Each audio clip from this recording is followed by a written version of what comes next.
All right, so there's been obviously quite a few Canadian crude oil egress open seasons and projects pitched over the last few months. We have talked about those quite a bit at length. We've done a co authored study with RBN talking about some of the routes through the Rockies and Pad 4. We've written pretty extensively on some of the other options, Trans Mountains, project, which would be DRAs, and then a potential additional project with pump stations. Last weekend in Plainview Weekly, we wrote about Enbridge's MLO2's open season that they launched on Friday. But one of the things that we haven't talked about is what happens to this oil once it hits the Midwest. So we've talked about with our RBN study, we talked about what happens to the oil once it gets to Guernsey and pushing it to Cushing appears to be kind of the option there, with a potential to push some to Patoka as a possibility. But what we haven't talked about is this oil is going to be largely flowing to the Gulf Coast, where it has optionality to feed those refineries down there with heavy crude oil, some lights potentially as well, or be re-exported out of these Gulf Coast terminals. So today, with the announcement of MLO2 and their open season, pair that with the Bridger open season, where they have a lot of crude, I thought it would be good to talk about what's going to happen. How's this crude going to get from kind of the Midwest or Pad 2 to the Gulf Coast? And is there a possibility of maybe some constraints there? So with that, let's dive in and we'll investigate and look into this. So what I have up right now is the Keystone, or the South Bow Prairie Connector project here, which is the old Keystone XL assets. We have the Bridger expansion here, which is going to be new pipeline down to Guernsey. And then we don't know what the last portion of this is to get barrels to Cushing or potentially to Patoka, but I have up here Pony Express as a twin of Pony Express, or something close to a twin of Pony Express looks like the most likely. So again, just to remind everybody, this would be a new pipeline going down to Cushing. And this was originally pitched at 550 roughly thousand barrels per day. Recent regulatory filings indicate this could be up to 1.1 million barrels a day. So for our purposes, looking at this, because I think the 1.1 would be potentially a much longer term project, probably 5+ years out to expand to that size. We'll think about this as the 550 for now. We also have other projects. So this is the potential of 550,000 barrels a day moving from Western Canada into Cushing here, into Oklahoma. So the other expansions that we know about, we won't focus on Trans Mountain for this video. We'll probably do a future video on it, but they have some of these going this way, some potential expansion capacity going this way. But we will focus on Enbridge's project. So Enbridge has Mainline Optimization 1, which is bringing 150,000 down to here. Of that 150, 100 ends up going to Cushing. So we have plus 100 here. And then that's sanctioned, so that's going to happen. And this is going to go down Flanagan South. This is that pipeline here. They also, as I mentioned last Friday, open season their MLO2, or Mainline Optimization 2 project. So that's going to bring 250 into the Midwest, and 200 of that goes down to Cushing. So pretty basic math here. We'll get rid of this for now. Just know that this could be bigger than 550. If we assume the 550 plus the 300 here, that's 850,000 barrels a day of potential new capacity coming into Cushing. Now, is this going to happen in the next 2 years? Are we going to get 850,000 barrels a day of growth in the next 2 years if both of these projects get sanctioned? Probably not. Canada's probably not going to grow that quickly. I do think it's possible for both of these projects to be sanctioned. They're probably not going to happen within the next year or two. These are probably looking closer to the end of the decade for these projects to potentially get done, would be my estimation. So if we're looking at the number here, 850,000 barrels per day, again, this isn't going to happen in 2 years. This is probably looking a little bit longer term. Something toward the end of the decade is what we're looking at in a bullish scenario where we have quite a bit of production growth out of Western Canada. So it begs the question, can Cushing actually take 850,000 barrels a day? That's a lot of crude oil to push in here. So people might remember, and I've talked about it on previous videos, and let's just bring up, we'll transition here and we'll clear this out. We'll bring up our Oklahoma balance.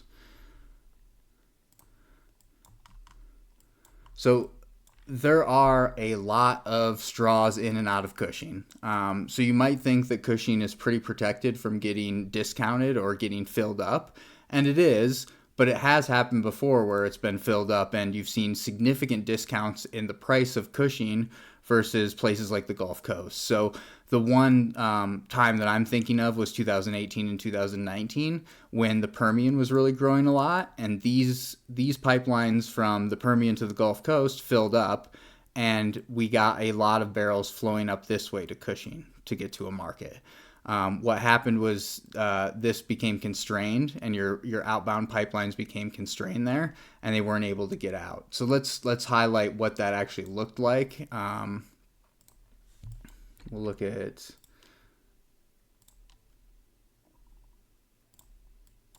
Seaway first. So out of Cushing, there are two major pipelines that can move barrels south. There's some smaller pipelines that can do it as well, but let's focus on the two main ones, the two biggest ones and the two main ones that are really doing the heavy lifting, moving crude oil south out of Cushing. So that's going to be Marketlink and Seaway. And just to make it easier to look at, we'll color Seaway red here.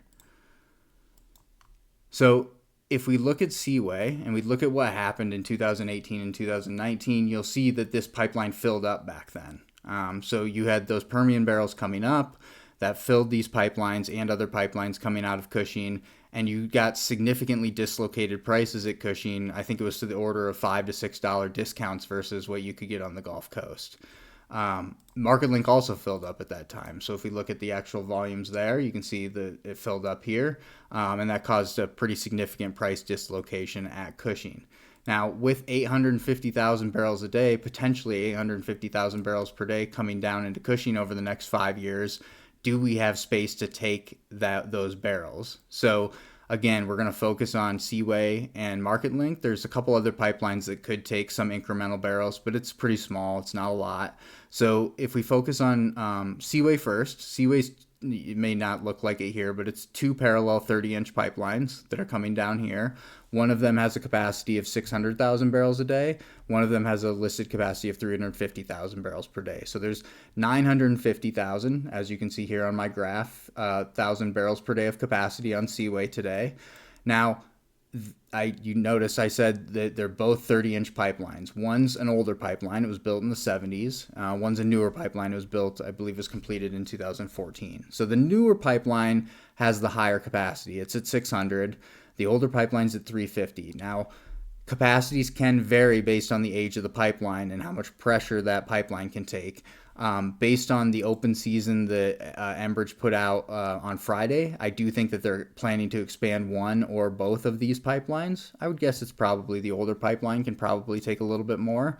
So in my estimation, and it's kind of just a guess, but I would guess that there's maybe 200,000 barrels a day of additional expansion ability on Seaway, probably on that older line, which is only rated at 350 for capacity right now. So that could bump this to 1.15 million barrels per day. So if you look at the space that we have on this pipeline today, it's only been flowing about 750 of the 950 of capacity. So between the expansion that you could do on this and the open space available, you're at about 400,000 barrels per day of potential capacity that could be used on Seaway coming down here. So let's look at Marketlink, see how much space Marketlink has. Not as much. It looks like they have about, we list the capacity at 820,000 barrels per day. Truth be told, it could be bigger than that. So they did a regulatory filing in 2019 that stated the capacity was around 800,000 barrels per day. It's done 820, as you can see. That's what I set the capacity at. However, in that 2019 regulatory filing, they did note that they were planning to expand it to 990,000 barrels per day. So almost 1,000,000 barrels per day was the plan on this pipeline. I don't know if they actually completed that expansion. It's possible that this capacity is actually around 1,000,000 barrels a day right now. But I do think they have the ability to push to about 1,000,000 barrels a day. So that leaves about 300,000 barrels. You have 100,000 of open space today, expansion of close to 200, let's say. So let's use a round number and say 300,000 barrels a day of potential capacity, latent capacity on Market Link and Keystone coming down this way. So remember what our number was coming up here. We had 850 potentially coming in, both from Enbridge's Flanagan South pipeline and potentially like the Bridger expansions here, and the other expansions that we've talked about in our RBN study.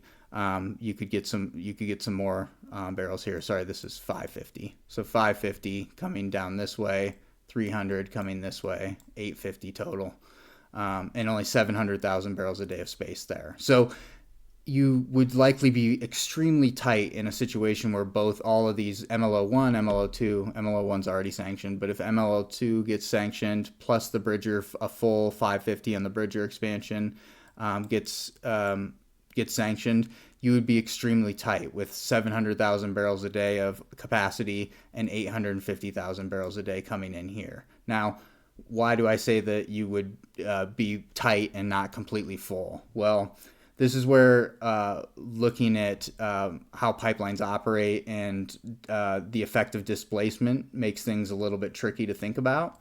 So to use one example, and I'll just say generally speaking, in a scenario where you're pushing a bunch of volumes into Cushing, Cushing will discount itself a little bit once the pipes fill up. Like once Seaway and Market Link fill up, you'll start to see the price erode slightly at Cushing. Now, what that does is it disincentivizes people from sending their crude there. So what you're going to get is you're going to get fewer barrels, all else equal, sent to Cushing. So you'll see displacement of barrels to other markets. Now, what other markets? We'll use one example here. So this is Legacy Keystone. Remember the new Keystone project's a separate pipeline that would be coming this way.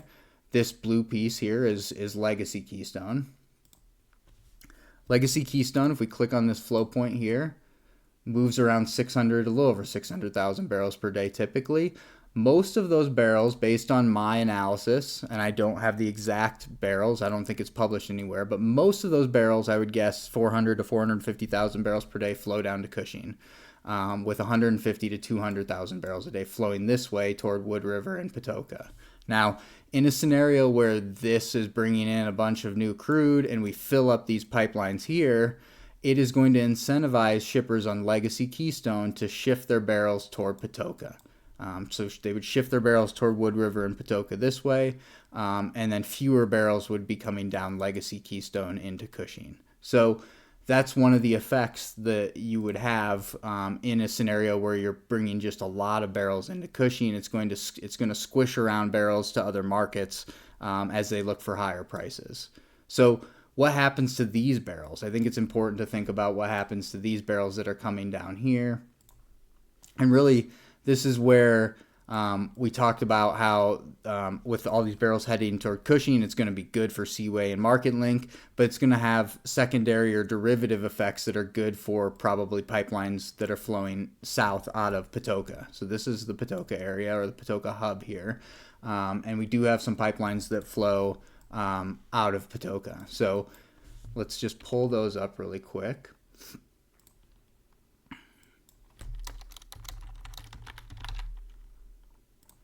So we have Energy Transfers. This is really part of DAPL, but at COP. So owned by Enbridge owns a piece of this. Let's make this a different color. Enbridge owns a piece of this. Energy Transfer owns a piece of this. MPLX owns a piece of this. But this is at COP. So this could potentially get more barrels. And as you can see, I'm going to pull up the flows here. Plenty of space on at COP. So a lot of ability to take some extra crude here. And the other pipeline would be Capline. So if we look at Capline flows, let me clear this out. So Capline, you can see the capacity I've listed is 300,000. That's a little bit of a guess. This is actually a 40-inch pipeline though, so with it's easily expandable to probably over 1 million barrels a day if they really wanted to do it. But as you can see, there's tons of space on this, and it's very expandable as well. So you could have some barrels, some derivative barrels come this way, and actually help feed these other pipelines, and that will keep Cushing from getting severely discounted. It'll keep it from getting discounted like it got discounted in 2018 and 2019. You'll see some likely discount here if we were to shove a bunch of Canadian barrels into Cushing, but it's unlikely to get severely discounted because you have these displacement effects that can move the barrels over to ETCOP and Capline, as an example. So hopefully this is helpful. I'd just like to note the roundabout study that we did with RBN, talking about the barrels coming out of Western Canada and going through the Rockies and down into Cushing. That study's still available. As a reminder, you get a dollar for dollar credit if you buy that study. So I think the study's around $4,700, somewhere in there.